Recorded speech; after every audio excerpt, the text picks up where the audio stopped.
Hey, welcome back to the Confidad Podcast. My name is Dan Tinquist, your host. So glad to have you here with us today. We'll begin this episode like we do every single one with our fatherhood mindset. Say it out loud with me. I am the only one who can fulfill the father role I have, so I choose to do it well. I get to show up well for my kids. Imperfection is reality. Ownership is a choice. Today is brand new. So is tomorrow. I am wholly loved, so I will love wholly.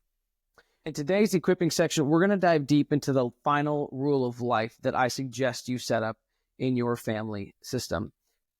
It's not exhaustive, right? Like we talked about in the first episode on the rule of life, but this is a very essential one to grasp, to implement, and then to tweak as you live it out. The reality is that we need community. It takes a village, right? Building a family, it takes a village. We hear this said all the time.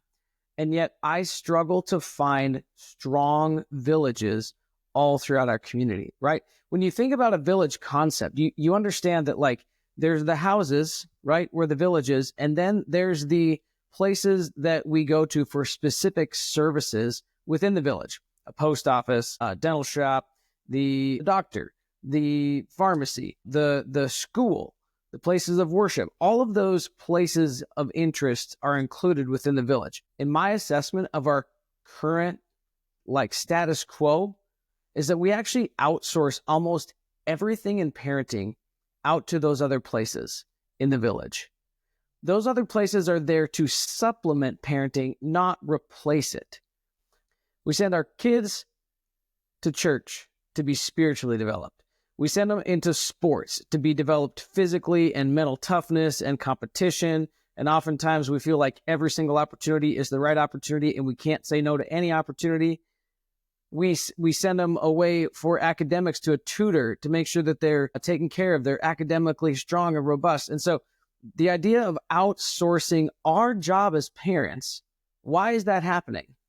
It happens, I think, because we're so focused on the American dream and on career success to say that if I ever take a break, if I ever hit pause, if I ever slow down, I'll never realize my dreams. And then my kids won't get to have everything that they need. But remember, when we flip that on its head, we understand and realize that our kids really need us more than they need stuff, right? They need our investment, our involvement in their lives to not just outsource everything to every other institution in our village. So we've maybe almost taken the village analogy too far and to say yeah, it takes a village. I'm just going to throw my kids to the village and let the village raise them. Now, there's nuance in this. There's balance in this. There's the understanding every kid's going to have different needs depending on what their skills are, what their strengths are. All right. So, and here's the other reality. Even if we've outsourced all of our parenting or a majority of it, the spiritual, academics, physical fitness, all these other things out to other people, a lot of parents that I talk to and that I see, they feel so isolated. They feel that they have to pretend to have it all together, especially when they go out to the sporting events or they go out to the music events, or they go to wherever where other parents are. It's put on a good face and pretend like we have it all together. That's not a genuine village. That's not a genuine network. That's everyone just masquerading around in inauthenticity. This is not interdependence. This is not strong community. This is fake community. This is the kind of community that says, well, if the American dream is what it says it is, and I'm going to have to make it, and just white knuckle and grin and bear it, the idea that pretending will ever help you realize the dreams you have for your family, the goals that you have for your family is ludicrous. We can never pretend our way into healthy community, into healthy bonds with our kids. And it starts at home. It starts with understanding, embracing, and living out interdependence. Like the very first podcast episode talked about, the case for interdependent parenting. Understanding that you don't have everything you need to show up for your kids fully. Neither does your spouse, neither does every kid in the family. No one has on their own what they need to show up. it requires interdependence. It requires understanding where your strengths are, which many of us probably could either name our strengths really well or name our weaknesses really well, but not many people without deep work can understand both of those things. So we got to do the deep work, which often happens in community or therapy or group counseling or deep relationship, okay? Doing the deep work of understanding your strengths and understanding your weaknesses really well and limiting as many blind spots as possible is an important step in living into and understanding interdependence, okay? Interdependence creates this culture and this system of it's okay to not be okay, but it's also okay to grow from that place. It's okay to want to grow, to work towards healthier, whole person dynamics within your home. It also creates an environment where everyone is contributing and everyone is benefiting. Maybe not equally, maybe not all the time, everyone's contributing equally. That's part of interdependence. Like, for example, after the birth of a child, the mother has just given everything of her body in the last 9+ months to birth this child. And now she's got to continue to feed, care, and do all of that for this child. So the contribution of the mother is way higher than anyone else is able to even get close to. And yet after the birth of the child and in the raising, it's time for dad to step up to the plate and start doing way more contributing, getting up in the middle of the night, doing feedings, doing changing, doing all the things that he needs to do to support and contribute. You see, there's this dance within interdependence to understand that like some seasons require more of us, some require less. Some seasons we need to ask for more help. Sometimes we need to step up and be stronger. And that is part of the process. One other very important key piece of interdependence is repair. Repair means you're able to say to your kids, when you mess up, I'm sorry. That probably hurt you really bad. Will you forgive me? Not even making it like something necessary. We always say to our kids, tell your brother you're sorry. Like, apology is never authentic when you're forced into it, especially when it's like from dad to kids, right? But like if a dad can model, I'm sorry I screwed up. Please forgive me. Let's keep moving forward together. In the repair, it becomes a safe place to have failure. It becomes a safe place not to have it all together. It becomes a safe place to take off your mask and be authentic. So as parents, we need to model this, but we also need to help train and teach our kids, what does interdependence look like? And then after interdependence, or while interdependence is being learned in the home, that's when we start to understand where are the things that we actually do need to outsource. I'll say this, from my experience working in the church for 15 years, we as a church in the West have primarily outsourced the role of discipleship of our kids to the church and to its programs, where the parents ought to be the primary disciplers of their children. This is not a failure of youth ministry. This is not a failure of parents. This is a failure of church leadership to equip parents with the tools that they need and the permission that they need to disciple their kids well. Reality is most parents are like, I don't know how to read the Bible. I'm not really sure I know what discipleship even means. What does growth and that spiritual world look like? How do you measure it? Because we have failed and we have put program in place of like equipping parents and just rested on really good program, which is essential. Don't get me wrong. I'm not bashing program. I'm just saying when program takes the place of parenting, we've got an issue. And so part of this is understanding, when do we outsource and when do we resource, right? Resourcing means I need something outside of myself to say, I need to be trained in this, I need to be taught in this, and I need to own this part of my parenting as I move forward into what I have to build into my kids. Outsourcing is like, I'll never be good at that, right? I outsource piano lessons to my kids because I can't play piano, right? Outsource the things that I can't teach them. Goalie practice, hitting camps, like the things that I can't teach them, of course we outsource it. But the things I'm supposed to teach them that I'm weak in, we ask for help. We resource that. We don't outsource that. Okay. So as we look to build the village, what it looks like is asking for help where it's needed, where it's necessary, not where it's just convenient. And we are so good and so quick to ask for help where it's convenient alone, right? And we feel all this pressure to say, I have to do this and that and the other thing, and opportunities are everything for my kid. Let me tell you, the more that you give opportunities to your kid and you don't just let them be a kid, the more they start to despise the activity that you are pushing, right? We're probably just being susceptible to really good advertising and marketing if we're spending hundreds and thousands of dollars on all these off-season programs and extra clinics and camps. I'm not saying we shouldn't do any of that, but I am saying that we need to discern where are we investing our money wisely and where are we investing our money willy-nilly just because we feel like if we say no to that opportunity, we're saying no to our kids, which future episode down the line here is when is it powerful to say no to your kids so you can say yes to the right things. We'll get there in a future episode. And as we talk about outsourcing, resourcing, we need to understand that becoming a safe haven for our kids, the safest place for them is home. We also have to resource other adults in their lives as they grow and get older to say, hey, mom and dad, or whatever your family situation is, we are the safest place. But here are a few other really safe adults that you can go to when you don't want to go to mom and dad.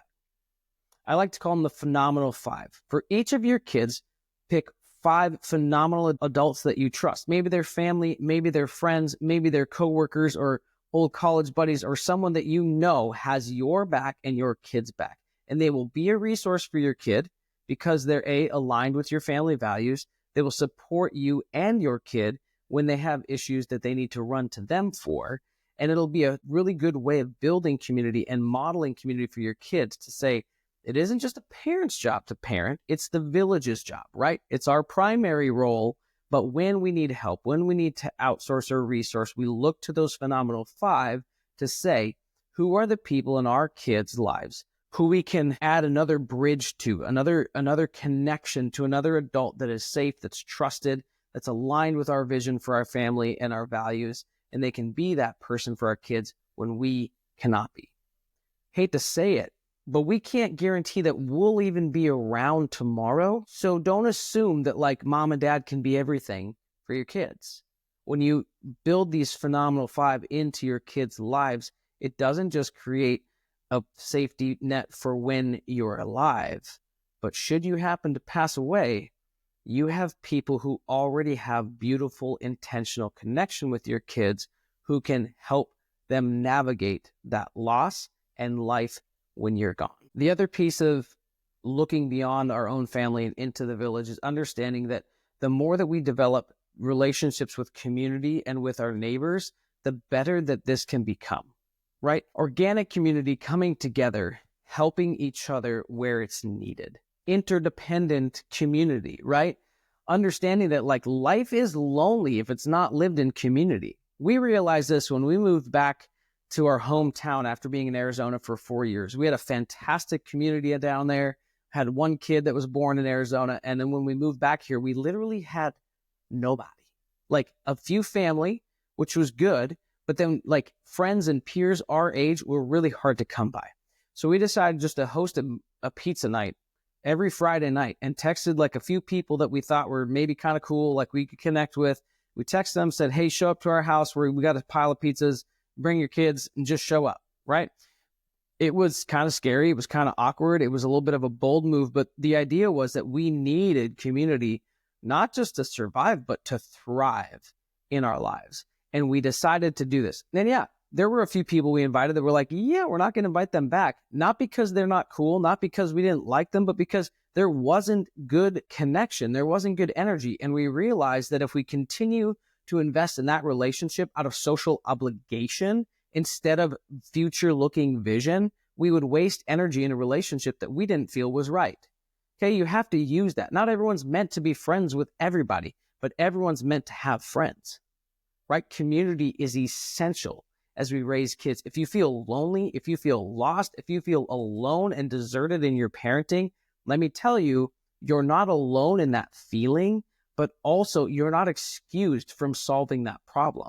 It's on you. The onus is on you to build that community out however it fits within your family rhythm. One of the ways that you can do that is with our family culture framework, we talk about service and adventure. Those are great ways to build community around those types of things. You want to go do a service project, invite some friends or find some people from the baseball team or the hockey team or the basketball team to go do it with you. And in that process, you can start to build and connect with people who you wouldn't maybe already be connected with. Adventure. Maybe you want to go on a hike. Maybe you want to go explore some state park nearby your place. Invite some people to go with you on a day trip and say, hey, we're going to go and pack some sandwiches for lunch and bring our bikes. Do you want to go along? It's a great way to hit adventure in your family culture framework, but then also start to build community. Get creative, get bold, embrace the awkward, and go build the village that you need to raise these kids. There are plenty of resources for this type of connection to happen. Libraries, community events, farmers markets, all that kind of stuff. And I don't know about you, here in the upper Midwest, people are kind of weird. They'll get together and talk for hours about shallow stuff. But in order to go deep, it takes a lot of little connections from time to time to then finally sit down around a table, around a campfire or whatever and say, hey, let's talk about real life. And a lot of times it never even happens. But if you want to have a strong, robust, interdependent village, you got to go deep, at least sometimes. And not with everybody. I'm not saying you need to have everybody, but you have 3 or 5 people that you can be close with as the adults and the couples in your lives. And then for your family, in your kids' lives, those phenomenal 5 probably going to be a part of that small circle. You don't have to have tons of friends. It's not about numbers. It's about the quality of the relationships and understanding, can we continue investing in bridges outside of our family to say, value this community, we value these bridges, and this is the part of our family network that we are going to invest in. Another option for that, beyond like community events already happening, would be online. And I have a solution for that. We have an online group, have a circle group, and a master class that meets once a month. So there's online chatter happening throughout the month and then a master class that meets for an hour a month. And it's a bunch of dads who have come together to say, I care about being a good dad. I care about uncovering my blind spots. And I care about showing up well for my kids. It's a great place to build authentic community, to hold the things that are heavy with fatherhood with other men who are passionate about the same thing. Online communities are a fantastic place to find that and build that village. It's not a replacement for like sharing air and sharing space together, but it can be a good supplement in building the village out as you move towards building this vision of your family moving forward. So as you close today, I want to empower you. I said it earlier, but the onus is on you. It is your job to build this village. If you wait for someone else to do it, either it's going to get built and you're going to complain and not like it because it's not built by you. It's not something that you chose to invest in. It just kind of happened organically. You might end up in social situations where you're like, wow, I really wish I wasn't in a relationship with this person. Happens. So go build your village. Figure it out. Trial and error. Be bold. Embrace the awkward and do the things that are going to create the village your family needs to grow and flourish and become the dad that your kids need. You can't do it on your own. I promise you, you can't do it on your own. And so find some people to link arms with and be able to say, I'm doing this imperfectly, but I'm doing it. And I'm moving forward and becoming that dad that my kids need. So I hope you feel empowered today. I hope you feel that you have a little bit of fire under you to say, I can't just wait. I can't just let it happen. I have to take initiative. I have to be intentional. And I'm not saying you need to spend like hours a week with other people all the time. What I'm saying is build intentional rhythms and structures in your family where community becomes a part of that and you end up doing life together with your village so that you don't say it takes a village inauthentically, but you can actually say, yeah, it does take a village. And I love my village and they've helped me and I've helped them and I wouldn't have it any other way. Thanks for joining us. We'll see you in the next episode.